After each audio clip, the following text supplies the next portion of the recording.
We're told a complaint was made against Tamara Curtis, one of the assistant public defenders in the shooter's defense team. No one in this courtroom had to endure what we had to endure. Defense team. Back in July, she was caught during a break in the trial, laughing with the shooter and making an obscene gesture. To be a defense attorney in a situation like this, I get it, you have a job, but it doesn't mean you need to lose your humanity towards the victims, which they did. Whoa, Okay. If there was ever a lesson in taking the temperature of the room, this defense team needs to sign up for it ASAP. Hello, Sofa Squad, and welcome back to the damn sofa. That's the sofa, and our sassy sidekick, Mr. Roscoe P. Coltrane, is back with us today. Now, a lot of people have asked me to comment on this trial, on the whole ordeal. And so I want to first and foremost say, going into this is an absolutely heartbreaking case. My heart goes out to the victims, the survivors, their family, anyone who this monster has touched their lives in such this negative way.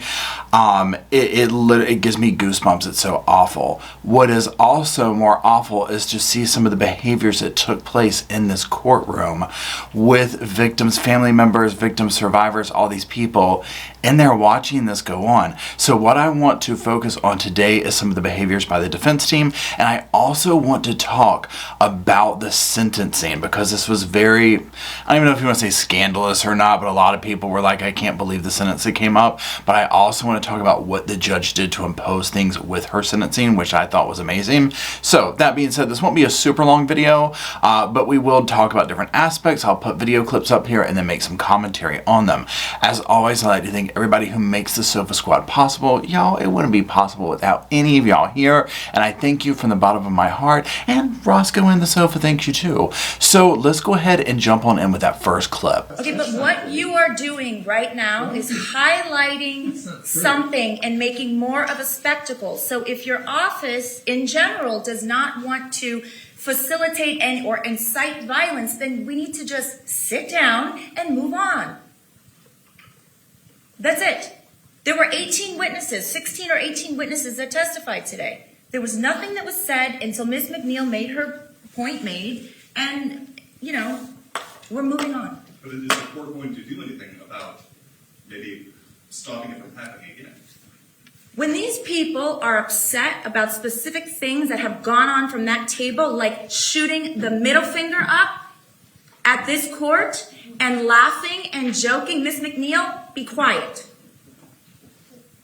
When these people have sat in this courtroom and watched this behavior from that table, and they want to say that they're not happy about it, what is the problem? Aim damn in, sister. Oh my goodness. Y'all, I could not believe this when I saw this clip of the defense team pulling this number. It doesn't matter context, doesn't matter any of that. This to me is a huge lesson in what you do not do as a defense. And as we will hear in this, you know, I get it. You know, and like they will say, you're defending the indefensible, right? This is their job. We get it. It's, you know, right, wrong, or indifferent. Everyone has a right to a defense. But this is where the line gets crossed. Sitting there, coddling, laughing, flipping the bird, complete disrespect to not only the court, obviously, but the victims. And we're going to listen to what some of the victims, the survivors, the family members, what I mean by that. I consider them all to be, 1 degree away from being an actual victim, if that makes sense. And we're going to hear what they had to say about these atrocious behaviors. Now, also, what she's talking about in this clip is one of the defense team, you know, obviously he's a little bit heated, and this argument's going on that, you know, oh, well, the victims' families are getting up here, and the victim survivors are getting up here and attacking us as a defense team, and da-da-da-da-da. And the judge, I think, is properly calling out, hello, they have an issue with you, and for all due reason, right? This is, I've never seen anything like this, and this is just coming off of the Darrell Brooks trial, okay? I mean, I'm just like, I shouldn't be saying that, okay? That should take the cake in every aspect, but to see a defense, a professional defense, not a Darrell Brooks defense, you know, who's licensed and, you know, can suffer repercussions pulling this kind of stunt, inexcusable. Judge, I have no problem because I have thick skin. But once you bring in my children, I think that's highly improper and it's being I didn't even know you have children. I don't know what you're talking about. Your children? What about your children? For them to comment on my children is highly improper. And for this court to allow that kind of testimony is also improper. I don't remember any comments about any children. And if there was, it obviously didn't, it came and went without me noticing it. Judge, I can assure you that if they were talking about your children, you would definitely notice it. You need to sit down right now. You're out of line. In fact, you're excused. You need to go sit in the back with your chief public defender. He's the public defender, Judge. Mr. Weeks, please ask the lawyer from your office to go sit down and not say anything else. To try to threaten my children and bring up my children is inappropriate. Go to the back of the room now. I mean, it's like an unruly daycare, okay? I'm just sitting here like, what am I watching? I would never think to say that to a judge, right? And not even work in the damn courtroom. I mean, it just wouldn't even strike me to unless I was like, I ain't got nothing to lose, right? It gets worse. But also, him sitting here and just saying that, like, if it was your children, what the defense team is, and specifically because he is speaking the parts that we're going to watch in this, what he is aligning himself with, I'm just like, dude, are you insane? Even if you're thinking these things, even if you're thinking, well, these are your kids, Judge, they said this, you keep that to yourself.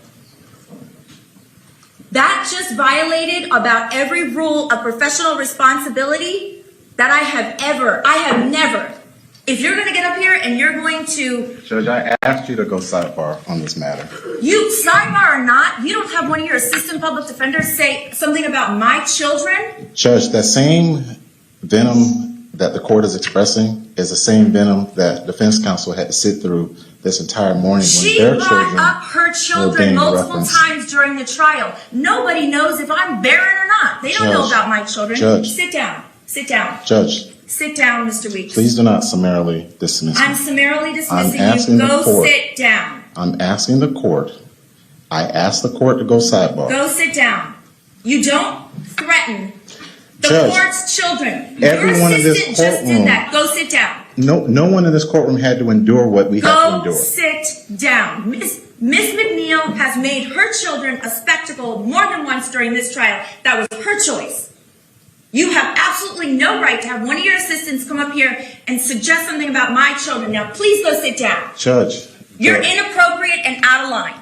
Go sit down. Judge, may we have a brief recess? No. Yeah, there's so many things to say about this. Let's start from the bottom, from the top, or whatever. I mean, my gosh. Okay, first of all, after all that, can I have a recess? No. I was just like, dude. Overall, look at how he talks over her. Absolutely no respect. He just saunters up there like he's getting ready to just eat and leave no crumbs, right? I'm just like, and again, like, this is the dude's boss, right? The huge takeaway from this. How dare this man get up there and say, with all these people in this courtroom, that no one has had to endure what they've had to endure in that courtroom? How dare he do that? When he said that, my stomach turned. And it was just, to me, like a peek into like what they're thinking, right? And again, I don't want to sit here and try and say, oh, because they're defending this guy, because somebody was going to have to do it, right? I get that. But it's aligning themselves to be worse off than what these family members, what these victims have gone through. Take the temperature. Now, also, again, where he's like, I told you I wanted to go sidebar. And I love how the judge calls out about Miss McNeil. She's like, Miss McNeil has used her children as a spectacle. And to me, that is what this turned into. This is a very, just, the finger, the children, the very spectacle. I am waiting for someone on the defense to write a book, okay? This is, to me, again, just the age and day we live in of any attention is good attention, so on and so forth, right? So the mansplaining over the judge, no, this is not how this is done. And again, I thought that she was being very calm and collected because I was waiting for her to literally be like, you're in contempt of court to one of these dudes, right? I was waiting for that. So yeah, this clip literally just absolutely turned my stomach, and I'm very curious to see what kind of, and when I say backlash, I mean like, is the bar going to review some of these defense teams' actions? I know the defense has come out and said that they are filing complaints against the judge for sending him off to sit in the back like a kid and da-da-da-da-da. But I mean, I felt it was warranted. Now what I want to do next is let's hear how these comments, how this behavior sits with the family members of the children who are no longer here with them. One of the most disgusting and unprofessional actions that occurred in this courtroom was the defense team holding, touching, and giggling with this cold-blooded murderer. We found this to be so offensive to our family, as well as our son Nicholas' memory. Ugh, my heart goes out to them. You can see, number one, obviously the sadness, but the anger. Look at what the defense, their actions, what they have done, their behaviors. Again, not the fact that they're defending the dude, but their behaviors and interactions with the dude in the courtroom. Look at the anger it incites in the families. I mean, this is completely uncalled for. My wife has had to endure spending Mother's Day. We've had to endure spending our time for birthdays at a cemetery. Anyone else, because of him, have to endure those things? Yeah. Anyone who claims that they had to endure anything close to what we endure, you may want to rethink your language and your choice of words just a bit. Couldn't have said it better. And he has been very outspoken, very vocal. He has been on a crusade to help stop this kind of senseless violence that we see happening at schools and whatnot since this has taken place. You can again see that obviously the anger in both him and his wife over these actions, not only with the defense and whatnot, but also they were not happy with the sentencing. A lot of people weren't. And I'm sorry, not the sentencing, but the verdict, right, is what I meant to say. But again, just look at the emotions that this incites. Sitting here using this terminology, we've had to endure more than anyone in this courtroom. I hope the defense table was uncomfortable. I hope in the future they will rethink their behaviors and actions in a courtroom setting as to how they handle themselves and present themselves, knowing that family members and victims and whatnot are watching, and this is not, we need to do better. You all can't understand the pain that we go through.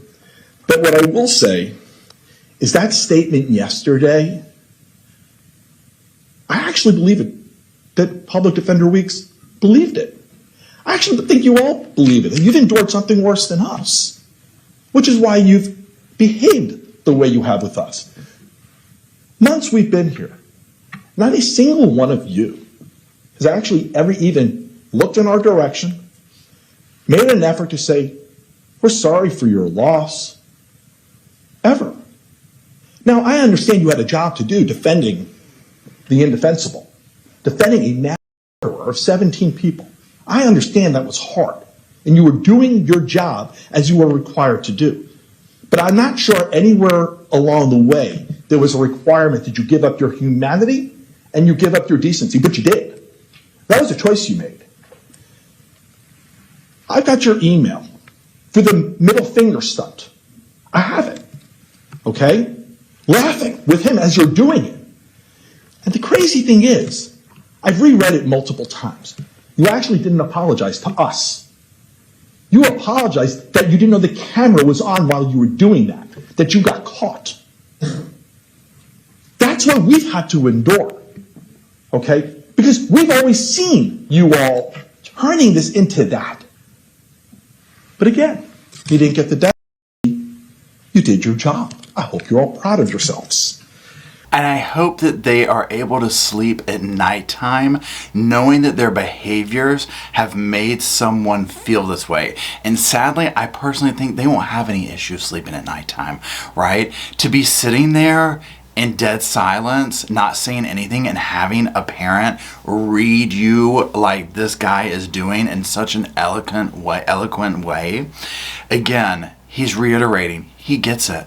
They have a job to do. Someone was going to have to do it. That's not easy, right? We get that. But it's the decency, it's the humanity.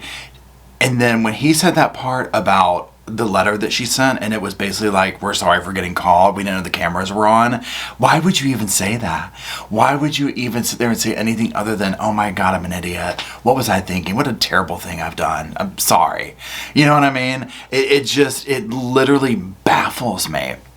Now, the other part where he went into that deep, thing about the speech yesterday, which he's referring to the whole thing we just saw go down about the children's speech, and no one's endured anything like we have. That is where it hits home. Listening to what he is saying, this is what we've endured. How powerful was that for him to turn around and ask the audience members, people of the courtroom, who has had to go visit graveyards for birthdays, and to see that show of hands, and then to bring it all back into the moment of we're also now sitting here dealing with a flipping people off and laughing with the defendant stunt. The head, their boss getting up there and saying, we've endured more than anyone in the courtroom. Again, this office is a laughing stock, and I truly hope that they do understand the power of these actions and how much more harm they've done to this case and to the victims and to the families. Now, let's watch a clip here. This is going to be about sentencing. Now, remember, this was, a DP case. He did not get that. And many people were unhappy with this. I mean, if there ever was a situation, right, for that, the jury spoke and it is what it is. So there's a little bit of hands being tied. Now, we're going to watch this as she sentences, and this is the very end. So she's already sentenced him to multiple life sentences, numerous life sentences, right? So, I mean, there's that. But let's listen to how she, what she puts on top of this. Again, I am ordering that all 34 counts of the indictment for each sentence is to run consecutive, that is, one after another. I'm ordering all mandatory court costs, all costs of prosecution.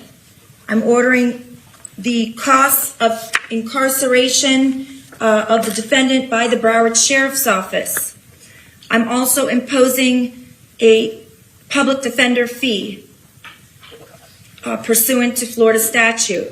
I'm ordering restitution for each victim as previously named in counts 1 through 34 of the indictment, with the specific amount to be determined at a later time. I am ordering pursuant to 943-325, the defendant is to submit to 2 samples of his blood or less intrusive method for purposes of the DNA bank. Mr. Cruz, you are remanded to the custody of the Department of Corrections to complete the mandatory life sentences imposed by the court. You have 30 days to appeal the judgment and sentence of the court. If you fail to appeal within the allotted time period, or you fail to contest the imposition of any of the fees or costs imposed during that 30-day period, you will waive said appeal.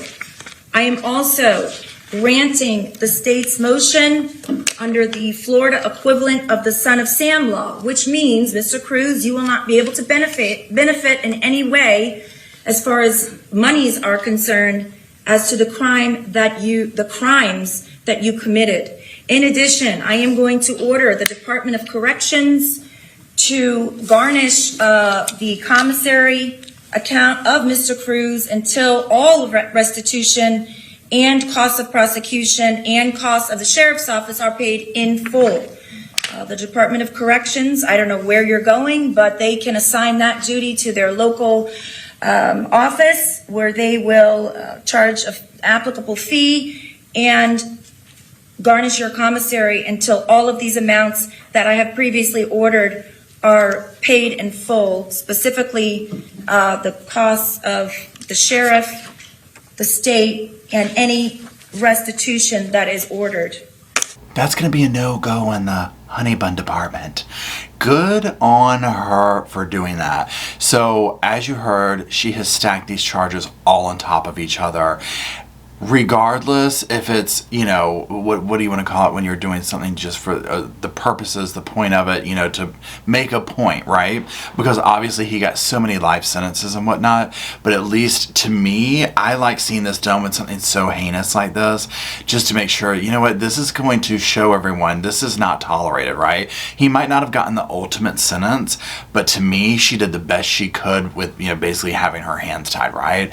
Now, what was the icing on the cake, okay, was taking his commissary money.